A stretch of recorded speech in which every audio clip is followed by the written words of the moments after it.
perspective. And again, I don't fall behind any one leader, and I like this guy, and I like this show. We get information anywhere and everywhere it's available from. So further on this story from the Washington Post and Danger Room, FBI arrests 10 accused of working as Russian spies. Danger Room has the who's who in the Russian spy ring. And we'll also make a note, and we have a couple links, of the sexy Russian spy, Anna Chapman. We've got her Facebook page as well as a clip before all of this came down in the last week, talking to Russia Today, who we just heard from. And basically she's become quite the internet sensation because, well, quite simply, she's pretty hot. One spy suspect released on bail, 2 held, and again, these are the crazy kind of things. Again, just like Tarpley said, hey, it's like a movie. Speaking of the New York Times reporter calls Zionist terrorism romantic, back when the Irgun was doing it, IRGUN, Israeli terror force from the 70s, I believe. Speaking of the third rail of the geopolitical scene, the I word, rights group probes U.S. agencies on foreknowledge of Israeli flotilla raid. Surprise, surprise, knowledge. Italian Prime Minister Big Mouth Berlusconi says Israel will probably react preemptively on Iran. ActivistPost.com notes that Congress pretty much declared preemptive war on Iran with this latest round of sanctions. Furthermore, clips. Furthermore, from consortiumnews.com, a huge great piece from Robert Perry that gives you a lot of background. The CIA Likud sinking of Jimmy Carter. G8 chiefs slam Iran and North Korea. North Korea warns of an accident during their military drills could start war, and usually that's how it happens. Some false flag catalyzing catastrophic event meant to expand a war that had already been planned on. Billions in cash shipped out of Afghanistan. That's from allgov.com. Kyrgyzstan votes on referendum for new constitution. That's from Wikinews. Supreme Court rejects Vatican immunity in pedophile cases. So the trial right here in Oregon is going to move forward. Again, more on that from allgov.com. Amazingly enough, from the Telegraph, a lizard beast herself, the Queen, to make history. Address an appeal for world peace. We have that to look forward to. A British friend noted, she's just trying to prep for the London 2012 Olympics.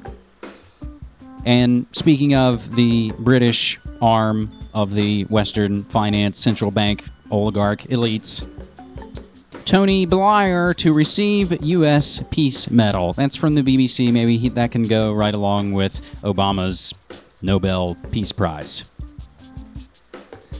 On to the media memes. Lady Gaga's upcoming tour to include human corpses. That's from MTV.com. It's going to be the corpses from the Body Worlds shows that have hit museums. I think they were in Portland not too long ago. When these things come up, we always reference VigilantCitizen.com, doing amazing work breaking down the pop culture, if you will, the occult symbolism in mass media and entertainment. More on Lady Gaga from VigilantCitizen.com. He also has a new article that we'll put right in here with it, Dumbing Down Society Part 1, Foods, Beverages, and Meds. We should probably cross-post that on Food World Order as well. Blue Helmets turn to music as a Darfur peace tool. That's from Scoop out of New Zealand. And from Glenn Greenwald, new study documents media's servitude to government. And I believe that ties into some of the other stories that we have spread around monarchy. There's also a quick video where some folks go into a Best Buy and load up all the players with the latest documentaries from Jason Burmis and Alex Jones, Invisible Empire and Rise of FEMA, both of which are available actually on Netflix. The murder and the mayhem, the mass murder contagion. Widow claims David Carradine died because of insufficient coddling by film crew. You recall the story several months ago. David Carradine died apparently by autoerotic asphyxiation, and those cases always look somewhat suspicious, as it did in the case of Michael Hutchence of NXS. But here, his widow saying, "We knew he was a bad guy. You guys should have watched him more closely." An update on a story that we haven't gone into enough. Perhaps we will. Los Angeles money launderer with CIA seal on his hideout in a mosaic that was right across the street from the Federal Reserve. There's an update from clicktohouston.com. Mysterious ex-con draws comparison to Jason Bourne.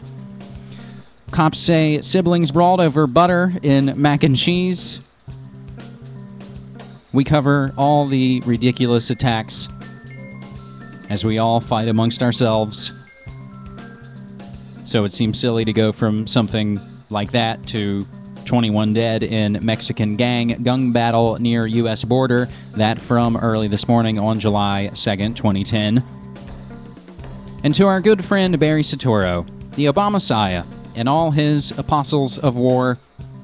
Obama appoints more friends and donors to ambassadorships than Bush, or Clinton, or Reagan.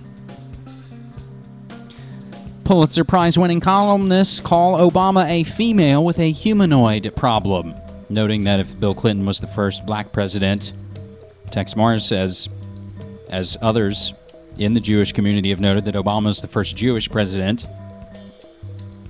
Here it ties in with a president being called a wimp in the controlled corporate media, that he then, just like Poppy Bush, gives them the political capital and will to want to strike out and do ridiculous, murderous things.